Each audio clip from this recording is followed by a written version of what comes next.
I'm doing my longest motorcycle road trip ever.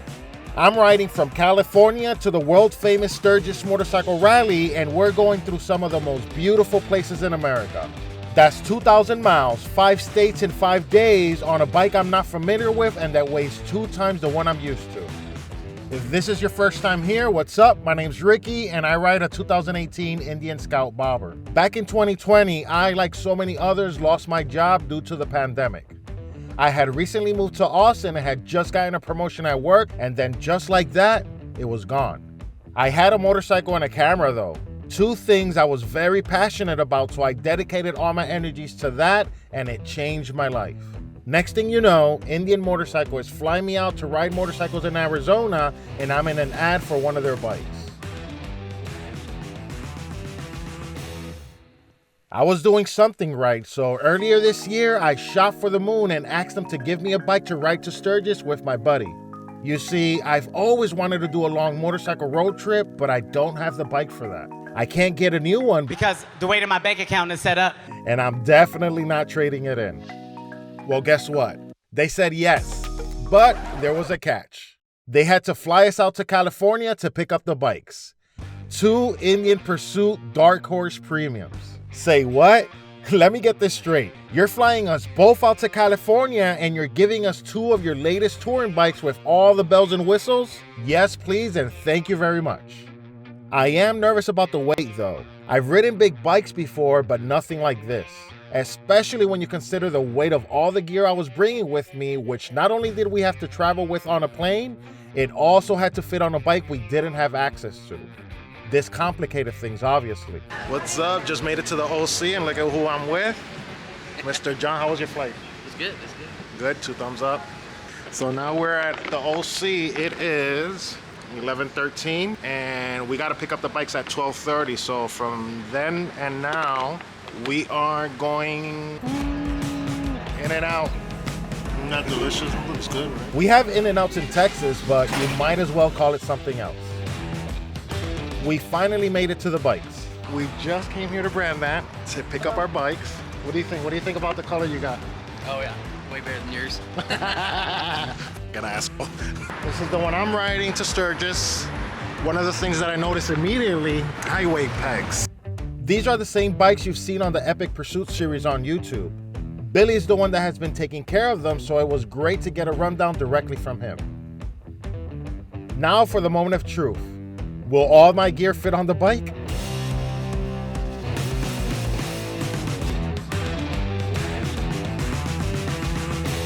Success. Every time I ride a bike that isn't mine, I miss my quad lock foam mount, so I had to bring one for this trip. I hit them up and told them about my adventure, and they were immediately on board. They are a huge part of why this trip is possible. 3,524 miles.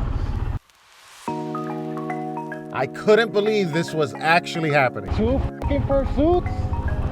Yeah. Woo! Oh my God. Yeah. Like a Visitng ocean. Yep, a few minutes into our trip and we're already lane splitting in these huge bikes. This was a little nerve-wracking, to be honest. Once you're moving though, these bikes feel pretty nimble even with the extra weight. And that, ladies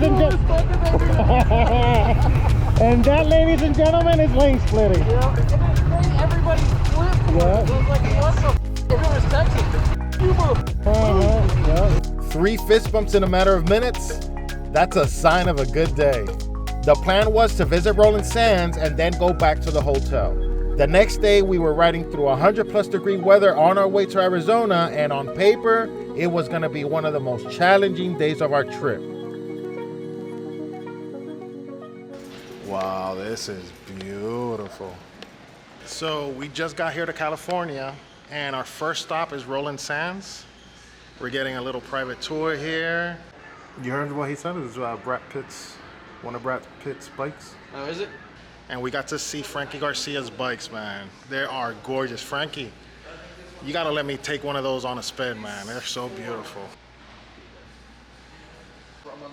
Right, I think I saw it on TV. This is Roland's personal workshop. Pretty freaking cool. I can't believe we're here, man. Yeah, they moved. So there it is.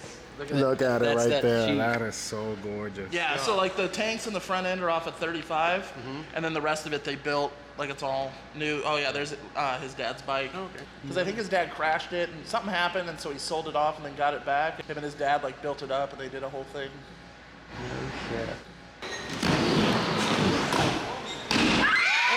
Right next door to Rolling Sands, there's a roller skate shop warehouse. It was cool to watch them practice and try new tricks. This was some serious California vibes.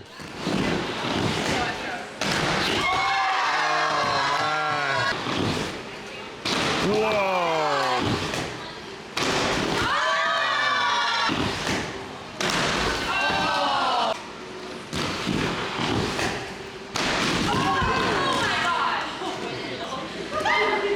She got up and brushed it off like a boss. I felt kind of shitty filming, so anyways. We were supposed to head back to the hotel, but the people at Rolling Sands told us we had to go to the bike shed since we were so close. We couldn't find the entrance, but then our savior showed up on 2 wheels. Let's follow this girl. Let's go.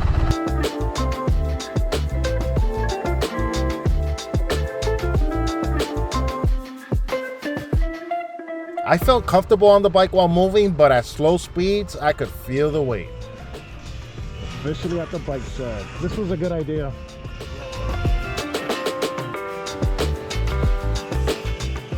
What's up? Again, the one and only John. And we're here at the bike shed. What are we doing here? In pursuit of dinner. Hey. He asked for no avocado. I don't know if I'm doing this trip with this guy or not. I don't feel like I trust him now. Okay.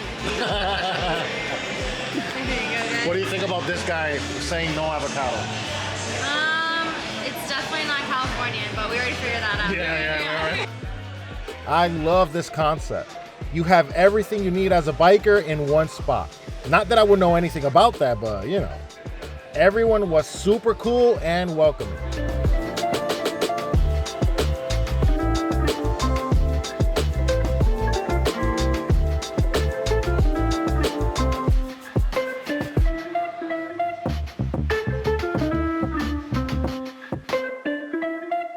While eating, John told me that one of the locations from the OG Fast and the Furious was not too far from us.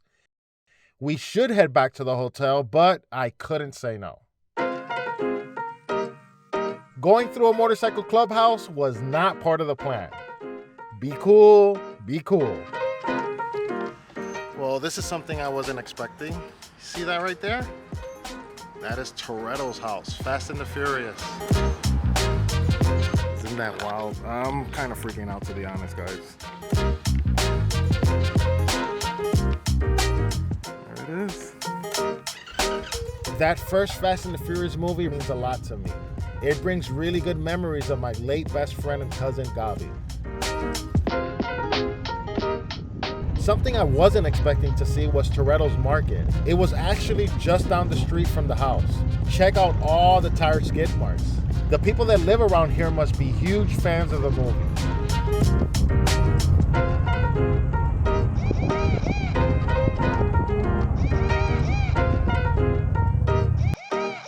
True to form, we noticed we were very close to Beverly Hills, so we decided to go. I knew I would regret this the next day, but YOLO.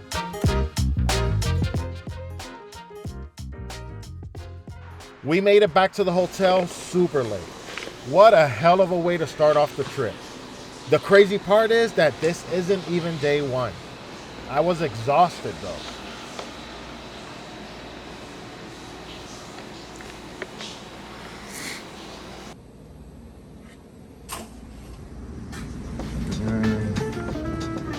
Here's where our bike slept.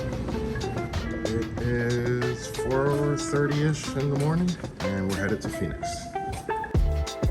We were expecting 100+ degree weather later in the day, so we figured the earlier we left, the less time we would spend in that torturing weather. I do love riding at sunrise though. It's my favorite time to ride. Nothing beats golden hour, and there's barely any cars on the road. The previous night I was so anxious that I could barely get any sleep. I knew I would pay the consequences later, but for now, I was happy to finally be on the road. We found this cool little restaurant right outside of Joshua Tree serving breakfast. Going to these local spots gives you a chance to really experience a location. Breakfast. This is my homeboy over here, John, with his French toast. Hell yeah. Dr. Pepper, you know how it is. I got me some coffee. The people were friendly, the service was great, and the food was pretty good. Stay away from the hash browns though. You know, a few people told both me and John that we should skip Joshua Tree, that it wasn't worth it. We ended up deciding to do it anyways because I really wanted to see these rare trees in person. So today's Sunday. What time is it now? 8:06. And it's 8:06 and we just made it to Joshua Tree. I'm so excited, man. It's been a beautiful ride and everything's worked out. The gear that we got, everything's working perfectly. Let me show you how I have the bike packed. So this is big old bag, thanks to the beautiful people at Revzilla. I also got this tank bag. As you can see, I have my external charger here and it's charging while I'm riding because it's solar. And I have all my camera gear here at easy access. My helmet, also thanks to Revzilla. Same thing with the gas tank. 360 camera going strong. And the quad lock has come in clutch, man. Big fan of the quad lock, and our phones are fully charged the whole day because we have the wireless charging. What you doing, John? Looking at our map here. So we were gonna go south of the park, but we actually ended up going north, and now we're gonna cross down. That's the plan. Do not die today. Thank you.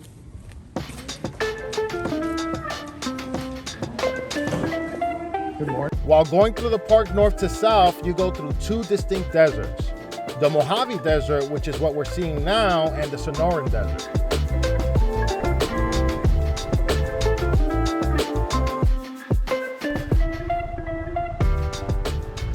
We bought our tickets at the souvenir shop, so we were good to go. Immediately we knew we had made the right decision. This was absolutely beautiful, and the weather couldn't be any better. I wanted to stop more and enjoy it, but that means more riding under 100+ degree weather later on. There were some storms around us too, so we didn't want to risk it. But come on, man, how can someone say this isn't worth it? It feels like we're in another planet.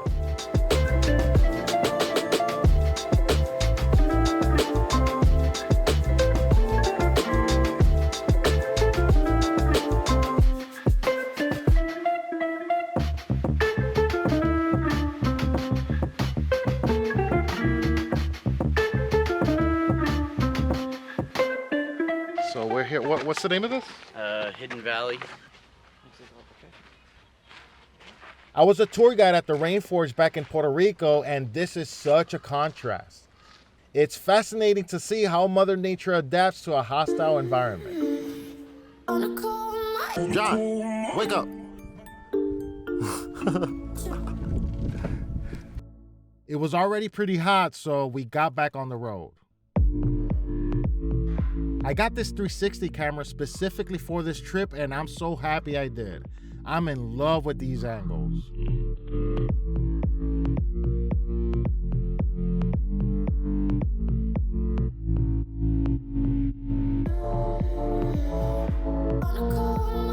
Yep, even though this is a 900-pound plus bike with all my gear on it, I can still have fun on these roads.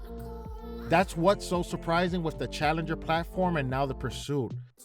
They are touring bikes, but performance oriented right out of the box. Getting it off the kickstand is a different story. I don't even want to think about dropping it. I'm not in the best shape to say the least, so I was worried how I would do the rest of the trip. We're from Texas, so we're used to the hot weather. It's never fun, and I was already feeling it.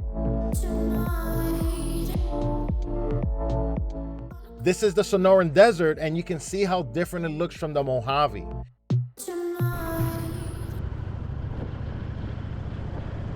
We made it to I-10, and the temperature was already above 100 degrees.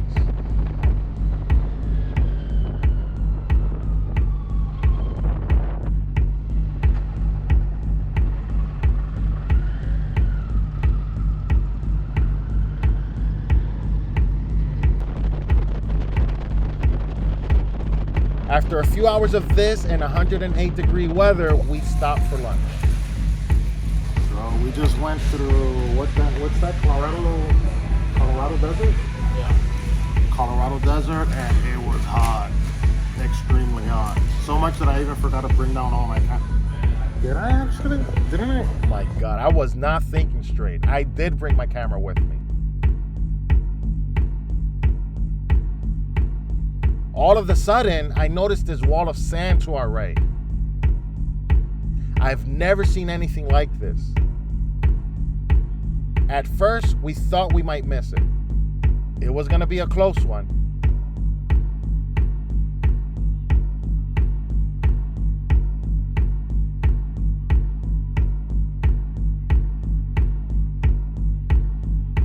At this point, I was asking John if we should stop. The storm was getting closer and closer to the road. It was not looking good.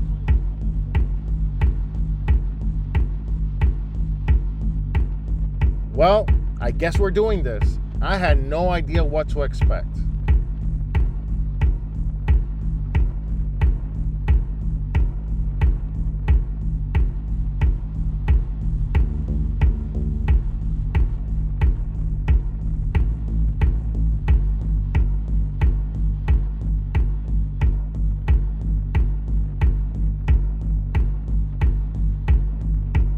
The crosswinds was no joke.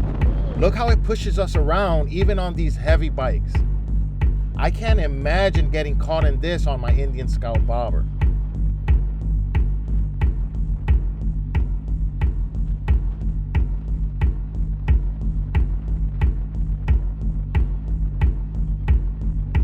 We had the bike sideways even though it's a straight road. I've never felt anything like this before.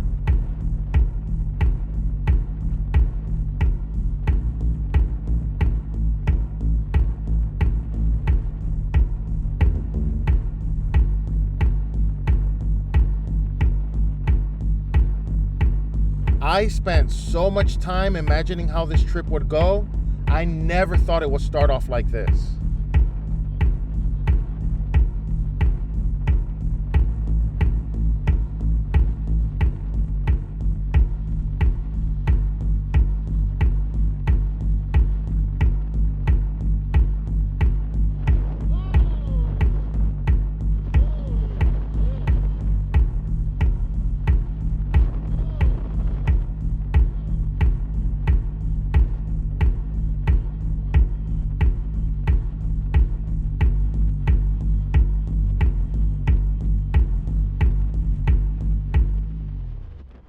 What a beating. Honestly, that was kind of fun, even though I'm not sure I would ever want to do that again. We were just a few miles away, but we hit some traffic. It was a long, hot, crazy day, and we're doing it again the next day. I couldn't believe that just happened. We flew out to California, picked up the bikes, rode to Arizona through a sandstorm, and we still have 4 more days left? I cannot wait. We're here at, where are we? Right here. We've been in a few hours at the room, just trying to get some rest, because today was a crazy, crazy day. It was the most intense day of the trip, right? Thank you, ma'am. Thank you. Appreciate it. So we went from Costa Mesa, Joshua Tree, and then straight into Glendale. That's where we're at. But first, we have to go through 108-degree weather, and we went through a sandstorm. So we were like, oh, look, oh, we might miss it. 2 seconds later, that's what we were seeing coming towards us, or we were headed towards it. And yeah, it was my first time going through one of those. Very interesting. Also, since we're not riding, first beer of the trip. Hey, and then your boy went with the Dos Equis. Cheers, brother. Hold up, I can't cheer without drinking. Hold up. Pause. So we're back. Line is in. Cheers, brother.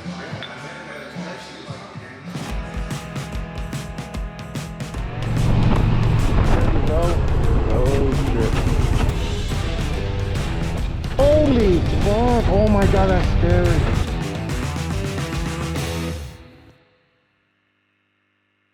Almost forgot to film the food. I ordered a Reuben. It's pretty good. Wings. What? Buffalo wings? Yep. Wings with fries.